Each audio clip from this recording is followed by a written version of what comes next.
iyong awa. Ako'y humihingi ng tulong niyo. Patawarin niyo ako lahat dahil hindi ko nagawa ipagtanggol ang ating kahirian. Laban sa walang awa at taksil ni Adolfo. Tila wala na nagmamahal sa akin. Napakapait ng aking buhay. Inagaw niya ang korona ni Hari Linceo upang magawa ang gusto niya. Pati na rin si Duque Briseo na aking ama ay dinamay niya. O aking Diyos Ama, tila hindi mo pinapahinggan ang mga panalangin ko sa iyo. Hindi ko tuloy maalis sa aking isipan na ayaw mo ako tulungan. Papaano ako? Sino lalapitan at kakapitan ko kung ang Diyos mismo ayaw ko tulungan? Paalam na, Albania. Aking sinilangan. Patawarin mo na lang ako dahil hindi kita na ipagtanggol. Paalam na, bayan ko. Paalam na rin sa'yo. Malupit na Adolfo at Laura Taksil. Paalam na sa inyo. Talagang minamalas ako. Ako'y pinapahirapan sa kamay ng Taksil na si Adolfo. Si Adolfo ang malupit at higit pa sa halimaw kung manakit. Flerida, napakulupit sa akin ng tadhana. Maski ang aking minamahal ay kanyang kinuha. Ano yun? Isang tinig ng isang nag-iinagpis na tao. Sino kaya siya?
Parang nakita na kita. Laura, nasan ka? Tulungan mo akong makaalis dito. Sino ka at bakit ka nandito? Ako si Aladdin, prinsipe ng Persia. Ako ang naligtas sa buhay mo. Hindi mo ba napapansin na magkalaban tayo? Marahil, pero kailangan mo ng tulong. Siguro nga ay patay na ako kung hindi ka dumating. Ngunit ang kamatayan ang siyang tunay kong kaligayahan. Hangal! Naririnig mo ba ang sarili mo? Kailangan mo na magpahinga. Doon na lang tayo sa akin pinagtataguan magpahinga.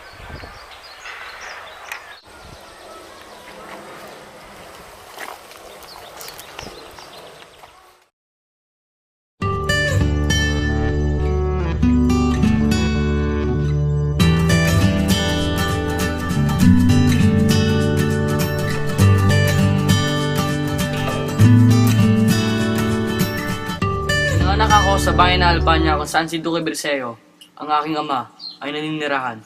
Ang ina ko, si Prinsesa Floresca ay nakatira naman sa Cortona. At ako naman si Florante.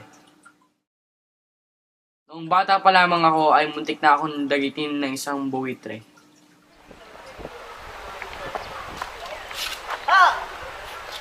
Florante, baka mahulog ka dyan!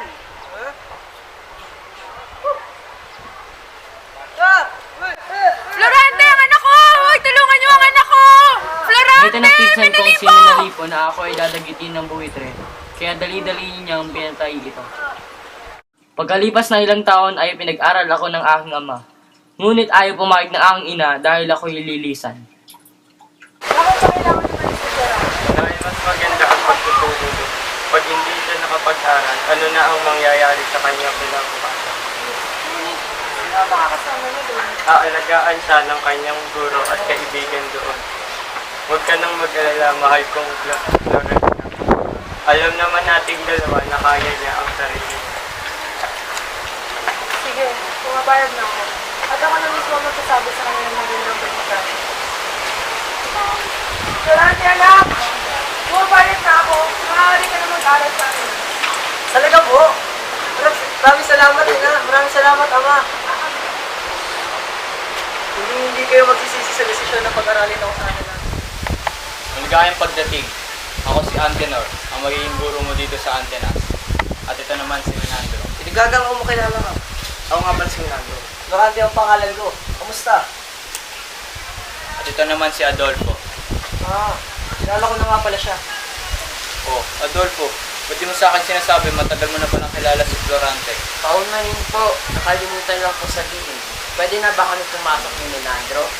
Sige Florante, mauna na kami.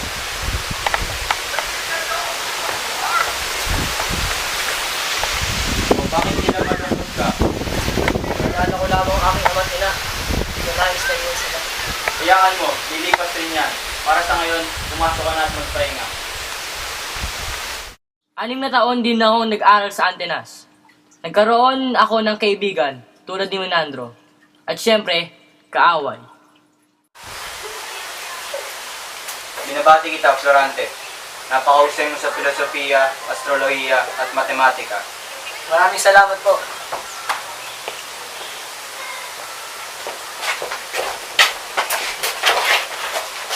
Ngayon, magkakaroon tayo ng dula. Si Florante ay gaganap bilang Eteocles, si Adolfo bilang Polinice, at si Menandro bilang Yocasta. Ito ang inyong espada.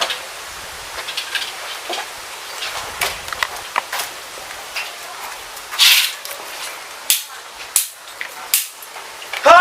Inagaw mo sa ang kapurihan ko! Dapat lang sa'yo mamatay!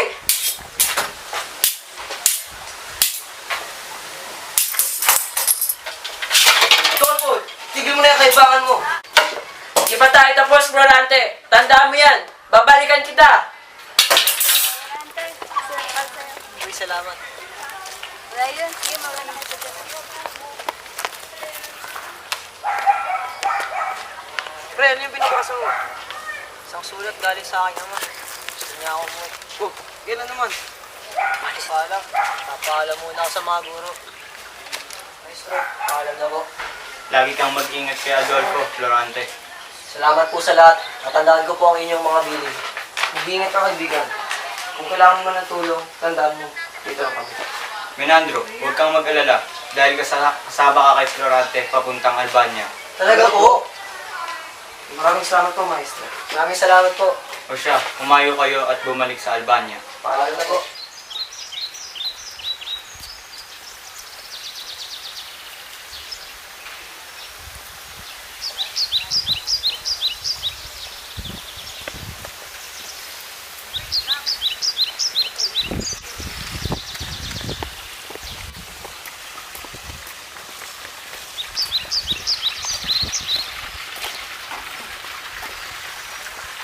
Mahal na hari, kinagagala ko po kayong makitang uli. Ito po pala ang anak kong si Florante at ang kanyang kaibigan na si Menandro. Ang binata sa aking panaginip. Ayon dito, siya ang papalit sa aking trono. Di bale. At samantala, pamunuan mo ang ating mga hukbo sa Crotona.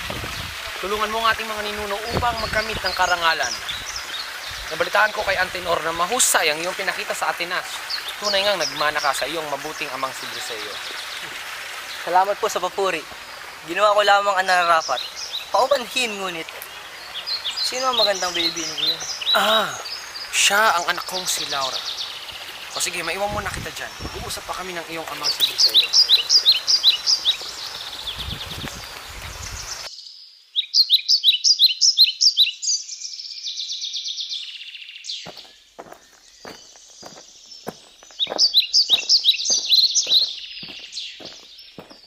Magandang umaga sa'yo, prinsesa. Ngayon na bakit na napapansin? Magandang umaga, Gino. Alam mo bang lagi ko sinulat lang yung kasama? Kung saan ang mga mali mo nagawa na ito. Huwag kang magalala. Mayroong kakapangan ng nais na sinasabi ko siya. Kumain kang makilala ng gusto mo. Ang ganun din ako. Kaya lang ay ilang araw na lang ay alis ko na rin. Oo nga. Ngunit sa pagkakaalam ko ay may sige na ipinahanda ang iyong amang hari. Isang tingin, tara tayo makasalo. Pero may bibilis muna ako. Mauna ka na sa saysay. Magandang umaga sa iyo, Florante. Maganda ka na para bukas. Maraming salamat po sa paalala. Sige, maiwan muna kita dyan. Laura! Turante! Akala ko hindi na kita makikita. Ako din. Kala ko umalis ka nang hindi nagpapaalam. Meron akong kailangan sabihin sa'yo. Ano yun, Florante? Mahal kita, Laura. Mahal na mahal kita. Mahal din kita, Florante. Huwag ka nang umiyak. Babalikin ako. Huwag kang mag-alala. Mag-iingat ka. Pangako. Paalam na aking sinta. Paalam ka na!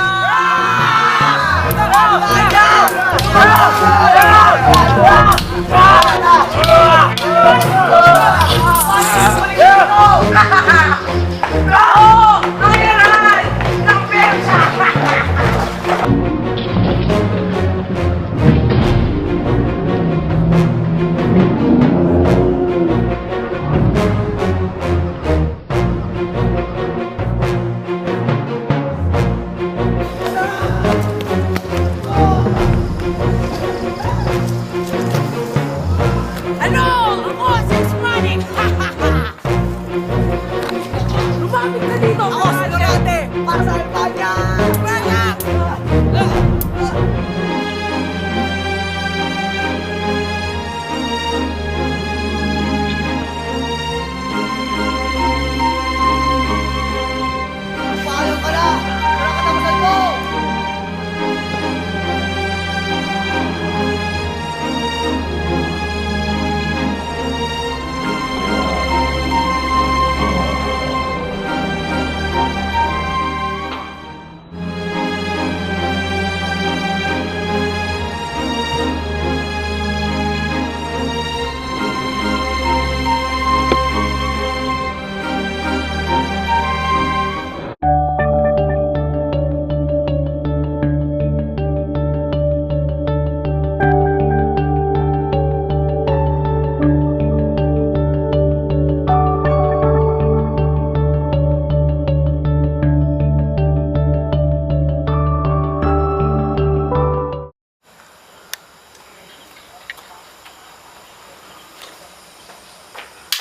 Anong ibig sabihin nito? Sumama ka sa amin kung ayaw mo masaktan.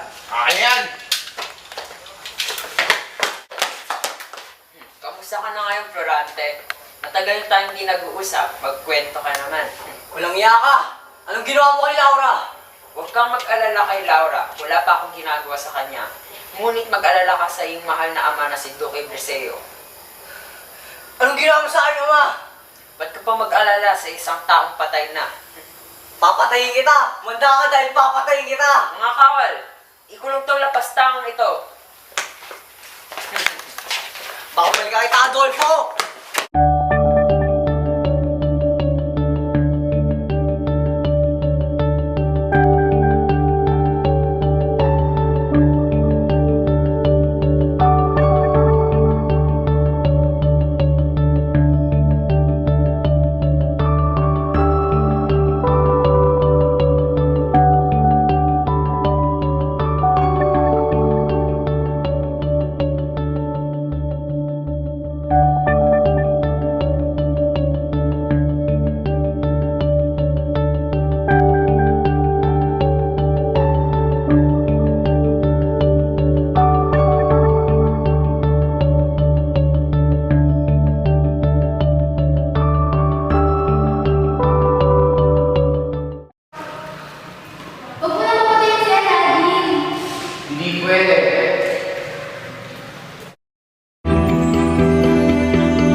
Flerida Laura, ang aking sinta. mahal.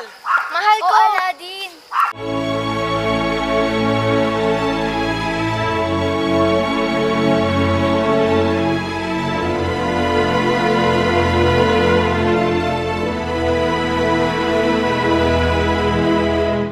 Laura, paano ka napadpad dito? Hayaan mong ikwento ko sa'yo ang lahat na nangyari sa akin sa bingit ng kamatayan. Nang ika'y mawala, nagkagulo-gulo yung mga bayan. Madalas akong pinagtangkaan ni Adolfo. At higit pa doon, pinaslang niya ang aking ama. Ako inahabag kay Laura na makita kong nilalapastangan siya ni Adolfo. Kaya agad kong pinana ang walang hangal na yon. Sadyang kay lupit sa atin ng tadhana. Ngunit ngayon, nandito tayo magkakasama at masaya.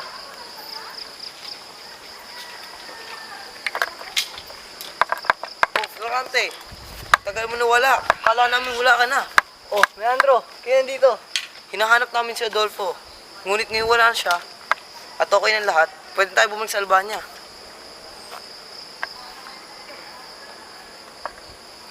Marahil, pero may kailangan kami tanong sa inyong dalawa. Ha? Laura, aking mahal. Tinatanggap mo ba ako bilang kabiyak sa hirap at ginhawa? Sinisintang Flerida, tinatanggap mo ba akong bilang asawa sa hirap at ginhawa?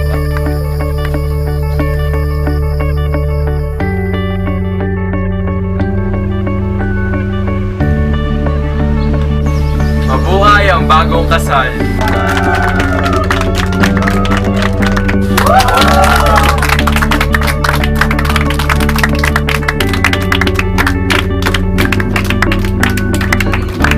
Surante, kailangan ko muna magpaalam. Nakatanggap ako ng balitang ang aking amay patay na. Kahit na pinagtaksilan niya ako, kailangan ko pa rin siyang puntahan. At ako na rin ang magiging bagong sultan ng Persia. Kaya medyo matatagalan ang pagbalik ko dito sa Albania. Pero huwag ka mag-alala, babalik ako at kakamustahin ko kayo magkasama. Paalam ko. Paalam na, kaibigang Aladdin. Sabi natin pag... Pinanganak ako sa bayan ng Albania, kung saan si Duque Briseo, ang aking ama, ay nanirahan. Ang ina ko, si Prinsesa Floresca, ay tumira naman sa Crotona. At ako naman si Florante, ang kasalukuyang hari ng Albania.